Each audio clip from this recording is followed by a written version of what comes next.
के जिज्ञासु नमस्कार, आपका स्वागत है डॉक्टर पवन शुक्ला एजुकेशनलिस्ट नामक यूट्यूब चैनल पर। आइए बात करते हैं हम पावलोव के सिद्धांत की बात चल रही है। तो इस वीडियो के अंक में हम देखते हैं कि जो पावलोव का एक्सपेरिमेंट था, जो जिसके द्वारा जो पावलोवियन थियरी कंप्लीट हुई थी क्लॉजिकल कंडीशनिंग की, उस क्लॉजिकल कंडीशनिंग के आधार पर कुछ प्रिंसिपल्स प्राप्त हुए थे। आपने पिछले वीडियो में उसके टाइप्स को देखा था। इसमें हम देखते हैं प्रिंसिपल्स ऑफ क्लॉजिकल कंडीशनिंग। जो प्रिंसिपल्स प्राप्त हुए थे ये आप ध्यान से समझिएगा, दूसरी जगह इसका यूज बहुत कम है। ये केवल और केवल क्लॉजिकल कंडीशनिंग जहाँ भी एग्जिस्ट करेगी वहाँ इसका यूज होगा। प्रिंसिपल्स ऑफ क्लॉजिकल कंडीशनिंग, तो इनका जो शास्त्रीय अनुबंधन था उसके संदर्भ में अगर आप देखेंगे ध्यान से, तो 1927 में पावलोव और सोलोमन जैसे विद्वानों ने मिल करके जो अनुसंधान किया था। जब आप जानते ही हैं कि फिजियोलॉजिस्ट थे, एक रशियन साइकोलॉजिस्ट बने बाद में जो इवान पेस्टोविच पावलोव, वो उनकी जो भोजन लाने वाला था कुत्ते को, उसके फुट स्टेप पर उनका ध्यान साइकोलॉजी की तरफ गया न, अन्यथा वो डाइजेस्टिव सिस्टम का अध्ययन कर रहे थे। सलाइवा सेक्रेशन जो सलाइवा का है उसका रोल क्या है डाइजेस्टिव सिस्टम में, तो जिसमें जब आप बढ़ेंगे तो यहाँ आपको कुछ रूल्स मिलते हैं जो प्रिंसिपल्स हैं। तो उसको याद करने के लिए आपको इस तरह से याद कर सकते हैं,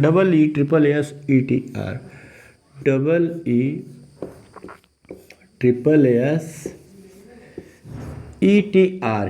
ये कुछ रूल्स हैं या प्रिंसिपल्स हैं जिनके द्वारा आप क्लॉजिकल कंडीशनिंग को और बेहतर ढंग से एक्सप्लेन कर सकते हैं। ये क्या क्या है ज़रा सा इसमें देखिए। तो जो फर्स्ट इसका है वह first stand for excitation. Excitation का मतलब होता है उत्तेजन। ये फर्स्ट इसका है, इधर लिख देते हैं फर्स्ट को। एक्साइटेशन, आप जानते हैं एक्साइटेशन यानी उत्तेजन क्या होता है कि जब आप पहले, उत्तेजन का क्या तात्पर्य है? उत्तेजन का तात्पर्य यह है कि जब UCS के पहले CS को प्रस्तुत किया जाता है, जैसे घंटी को पहली बार प्रस्तुत किया जाता है तो क्या होता है, कुत्ते को प्रयोग में आपने देखा तो घंटी को जो पहली बार प्रस्तुत किया जाता है कुत्ता चौंक जाता है, चौकन्ना हो जाता है। तो वो एक्साइटमेंट हमेशा के लिए बनी रहती है, वो एक्साइटमेंट, उसका चौंकना आगे भी जारी रहता है।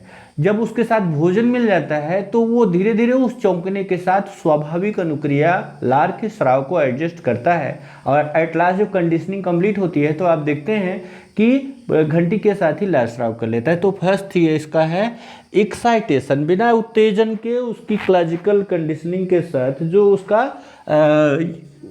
अनकंडीशनिंग स्टिमुलस के साथ जो बाद में, ये तो पहला होता है आप जानते ही हैं, UCR होता है, लेकिन लास्ट में जिसे आप कंडीशनिंग कहते हैं उसमें क्या होता है CS UCR, यानी घंटी लार का स्राव। ये घंटी है CS और लार का स्राव जब घंटी पर होने लगे तो यही समझिए कि क्या है, यहाँ पर आपकी क्लॉजिकल कंडीशनिंग कंप्लीट होती है। तो इसके लिए आवश्यक है कि एक्साइटेशन हो। अगर घंटी के बजने से उत्तेजना नहीं होती है तो आप कंफर्म जान लीजिए कि क्लॉजिकल कंडीशनिंग वहाँ नहीं होगी।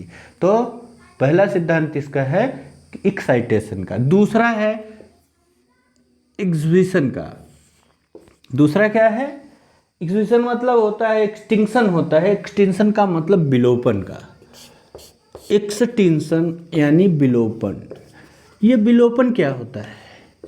विलोपन किसे कहते हैं? विलोपन का सीधा तात्पर्य आप जानते हैं हिंदी में, विलोपन का सीधा तात्पर्य है विलुप्त हो जाना, टूट जाना, खो जाना ना। तो यहाँ भी वही होता है। क्या? ये जो CS के साथ आपका UCR जुड़ा है, यानी आप जब घंटी बजाते हैं कुत्ता लार का स्राव करता है, घंटी बजाते हैं कुत्ता लार का स्राव करता है, घंटी बजाते हैं कुत्ता लार का स्राव करता है, घंटी बजाते हैं कुत्ता लार का स्राव करता है। 4 बार 5 बार 10 बार दोहराए आप कि घंटी पर ही वो लार का स्राव करने लगा, लेकिन उसको स्वाभाविक उद्दीपक की प्राप्ति नहीं होती है, उसको भोजन की प्राप्ति नहीं हो रही है। अब देख रहे हैं ना, जो कंडीशनिंग हो जाएगी तो वहाँ से स्वाभाविक उद्दीपक को हटा दिया जाता है, एलिमिनेट कर दिया जाता है कि देखने के लिए। लेकिन एक दशा के बाद, एक निश्चित आवृत्तियों के बाद, फ्रीक्वेंसी बार बार दोहराने के बाद एक स्थिति ऐसी आएगी कि ये जो बाइंडिंग है, इसे आप जानते हैं एरो जो दिखाया जाता है, इसका मतलब एक्साइट करता है, उद्दीप्त करता है, ये प्राणी को उद्दीप्त करता है। तो उसके बाद अब घंटी बजाते रहिए, कोई रिस्पॉन्स नहीं है। धीरे धीरे ये टूटता जाएगा, धीरे धीरे टूटता जाएगा। पहले ऐसे हो जाएगा, फिर ऐसे ऐसे ऐसे हो गया, ऐसे वैसे, मैं छोटा छोटा आप समझिए। उसके बाद ऐसे हो गया, फिर एक स्थिति आ जाएगी कि आप घंटी बजाएंगे लेकिन नो रिस्पांस, नो रिस्पांस हो जाएगा। इसका मतलब हुआ कि उसके बाद घंटी बजने पर किसी भी प्रकार से उसे उद्दीपक स्वाभाविक अनुक्रिया पर उसका कोई भी प्रभाव नहीं पड़ेगा। यानी कहने का तात्पर्य है कि शास्त्रीय अनुबंधन की एक सीमाएं हैं और वह शास्त्रीय अनुबंधन तभी तक चलेगा जब तक कि उसको स्वाभाविक उद्दीपक की प्राप्ति की आशा रहेगी। जब उसको स्वाभाविक उद्दीपक को प्राणी को प्राप्त होने की आशा टूट जाएगी तो वह इस कंडीशनिंग को तोड़ देगा। अगला यस है, एस फॉर होता है स्पॉन्टेनियस रिकवरी। यस फॉर है स्पॉन्टेनियस रिकवरी यानी स्वतः पुनर्प्राप्ति। स्पॉन्टेनियस रिकवरी, स्वतः पुनर्प्राप्ति क्या कहता है? यह कहता है स्वतः पुनर्लाभ या पुनर्प्राप्ति, आप जो भी समझ लें, इसका तात्पर्य इतना ही है कि जब आप इस कंडीशनिंग के ब्रेक डाउन होने के बाद, इसके टूटने के बाद फिर से आप दोहराते हैं CS प्लस UCS और UCR की प्राप्ति होने लगती है। कई बार आप इसको दोहराएंगे तो CS plus UCS, CS plus UCS, UCR, तो एक बार फिर स्थिति आ जाएगी। अब की बार जो पहली बार कंडीशनिंग हुई थी उसकी अपेक्षा कम बार दोहराना पड़ेगा और CS पर वह UCR को करना सीख लेगा। यानी घंटी बजने पर ही कुत्ता लार का स्राव करने लगेगा, जल्दी करने लगेगा। इसके बाद आप जाएं तो अगले यस की तरफ। तो अगला यस है stimulus generalization. Stimulus generalization, stimulus generalization का मतलब है कि उद्दीपक विभेदीकरण। ये अगला है, स्टिमुलस यानी उद्दीपक और जनरलाइजेशन यानी विभेदीकरण। ये अगला सिद्धांत है कि जो प्राणी है जब CS और UCS प्रस्तुत किया जाता है तो वह उद्दीपक का विभेदीकरण कर लेता है, उसके बाद ही उसको प्रेजेंट करता है, उस पर अनुक्रिया करता है। उद्दीपक विभेदीकरण ये सामान्यीकरण करता है कि जैसे सामान्यीकरण का क्या तात्पर्य है? सामान्यीकरण का सीधा सीधा शब्द अर्थ है कि एक सामान्य निष्कर्ष को निकाल लेना। जब आपने कुत्ते के लिए घंटी बजाई एक दिन, उसके बाद भोजन दिया, दूसरे दिन घंटी बजी फिर भोजन दिया, तीसरे दिन घंटी बजी फिर भोजन दिया, तो कुत्ता जो है वह एक सामान्यीकरण निकाल लेता है कि घंटी बजी है, इसका मतलब भोजन आने वाला है। तो इस तरह की जो कंडीशनिंग जहाँ भी होगी उसमें वह प्राणी उस जो अनुबंधित उद्दीपक है उसके प्रति एक सामान्य सा निष्कर्ष निकालता है कि उससे उसको स्वाभाविक उद्दीपक की प्राप्ति होगी। इसलिए CS प्लस UCS जब भी प्रस्तुत किया जाता है जो 4 बार, तो जनरलाइजेशन के बाद ही लार स्राव करता है।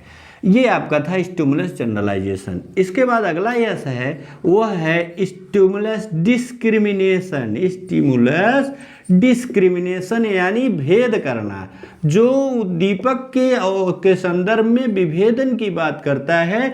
उद्दीपक या यहाँ आप समझ लीजिए उद्दीपक विभेदीकरण।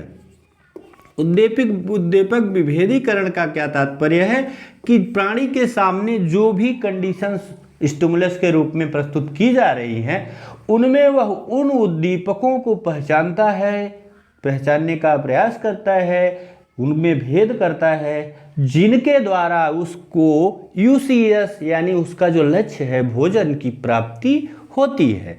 यही उद्दीपक विभेदीकरण का सिद्धांत है। अगर समझ गए हैं तो ठीक, नहीं तो फिर से एक बार समझा देते हैं। जैसे कि आप उदाहरण से समझ लीजिए, जैसे घंटी का प्रयोग आपने देखा, जब कुत्ते के सामने वो घंटी बजा रहे थे, घंटी के बाद भोजन दे रहे थे, तो उसने सामान्यीकरण किया। सामान्यीकरण के पहले ही उसने उद्दीपक का विभेदीकरण भी कर लिया था।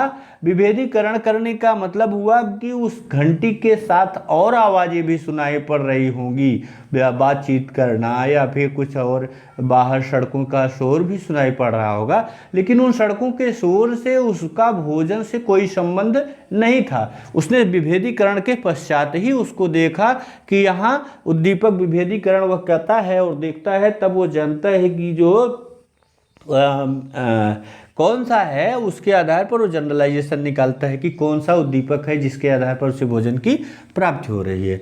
इसके बाद अगला है एक्सटर्नल इनहिबिशन, यानी अबाह्य अवरोध।